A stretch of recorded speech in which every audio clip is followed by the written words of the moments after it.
Povanam, Chapter 16. Hare Nama Eva Kevalam, Kalau Naisteva Gatiranyatha.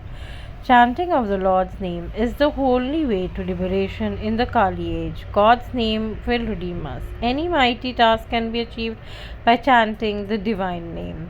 Nam Smarana means remembering or chanting God's name repeatedly. It is one of the spiritual practices enjoined on an aspirant endeavoring to reach God. The importance Swami attaches to it is illustrated by an incident.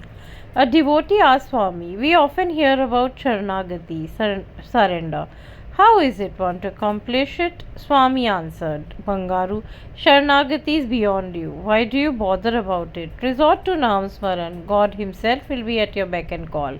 Swami once explained the special significance of Nam Smaran. It is the most sublime of all the spiritual practices. It consists of japam. It is the most infallible penance, tapas.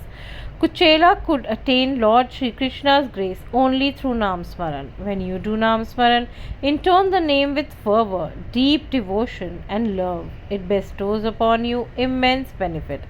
In this Kali Yuga, Nam Smaran is enough to earn salvation and release from the otherwise unbroken cycle of birth and death.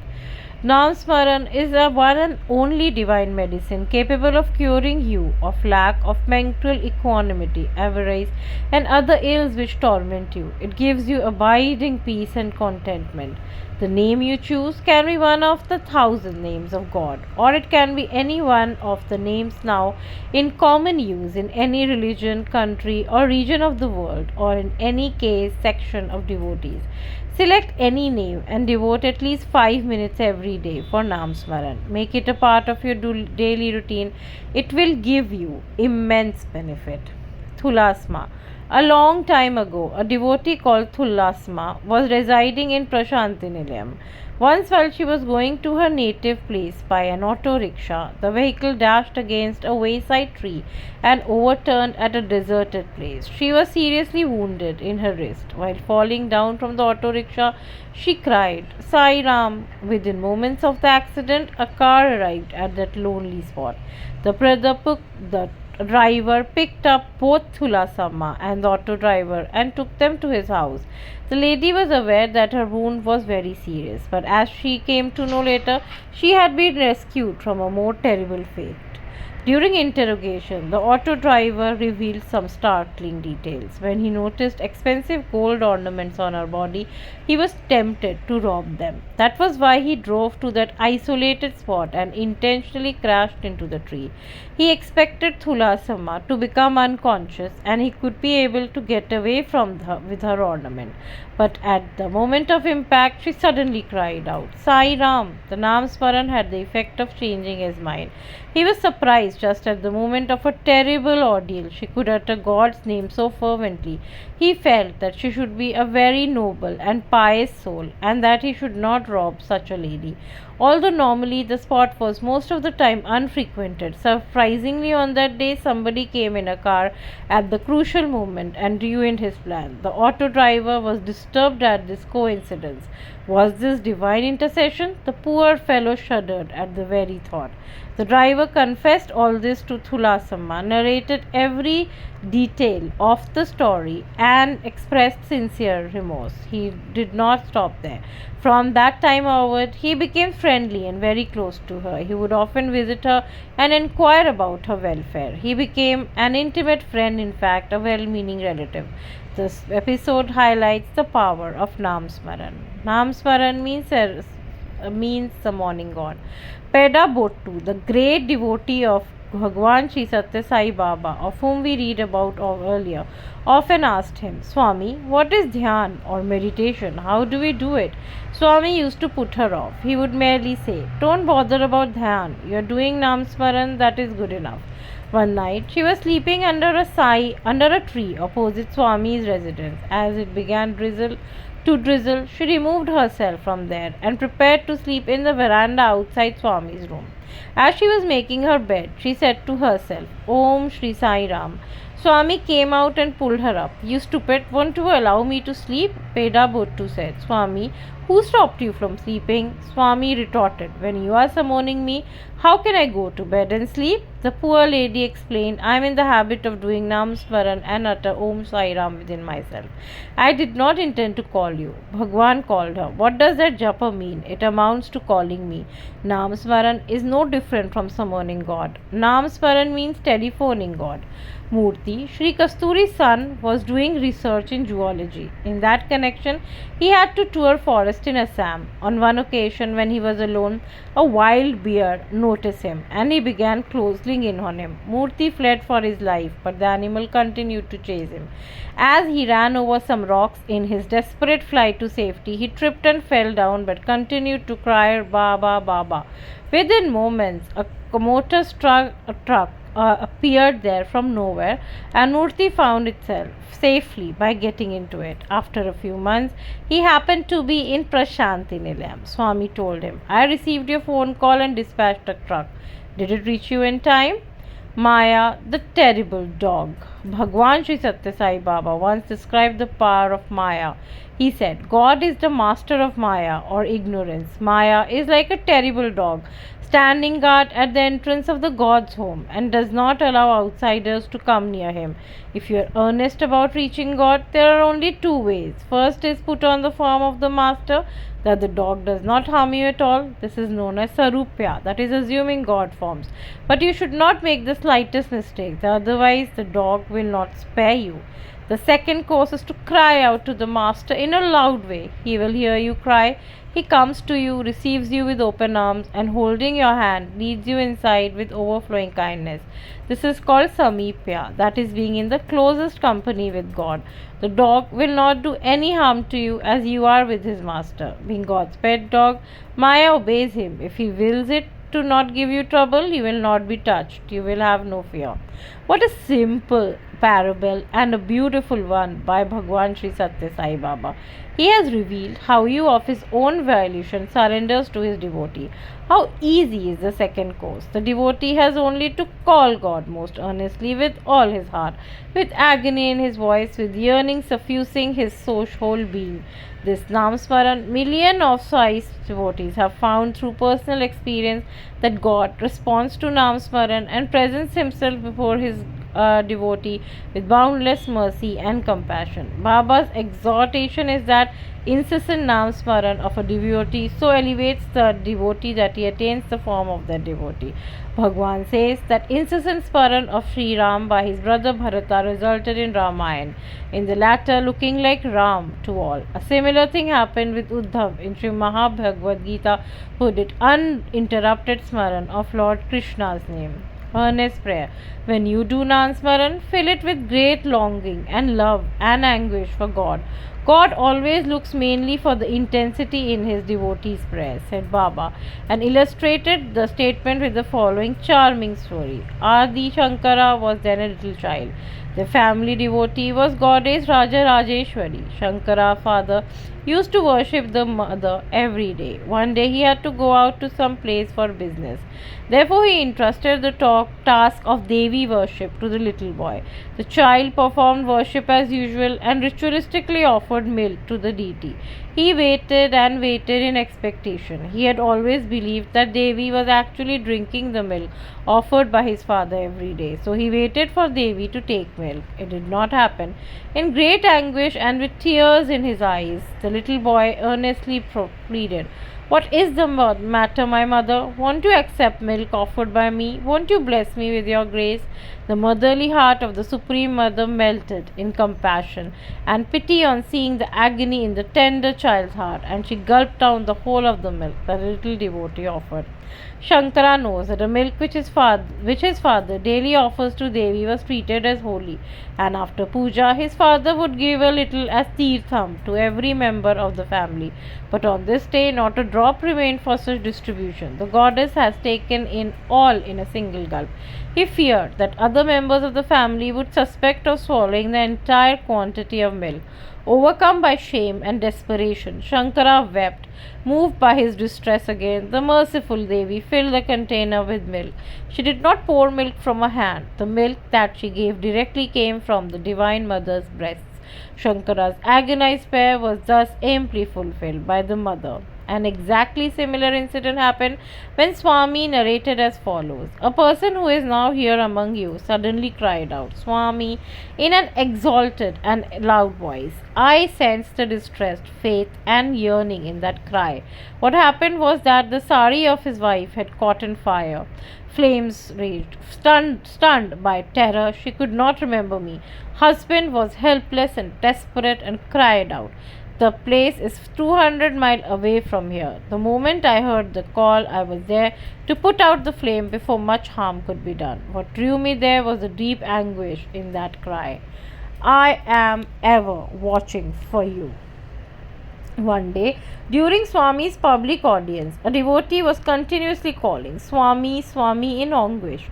Swami noticed him and invited him into the interview room. He was longing for Swami's love, for Swami's divine proximity, and for an opportunity of conversing with Swami. Swami entered the room, closed the door, and was bolting it. The devotees could not hold himself any longer. He blurted out, Swami, I have been waiting for you for the last 3 weeks. For the last 3 weeks, Swami. Bangaru, do you know for how many years I have been waiting for you? Swami turned around and said affectionately. The man was thunderstruck. Bhagwan actually waiting for him? He was overwhelmed to the thought. Unable to bear the impact of Baba's love, he started weeping. Yes, it is a fact that Swami is waiting every moment for each of us, wondering when will we come? When? Whenever you come to me, Bangaru, you will be waiting, finding me, awaiting your arrival.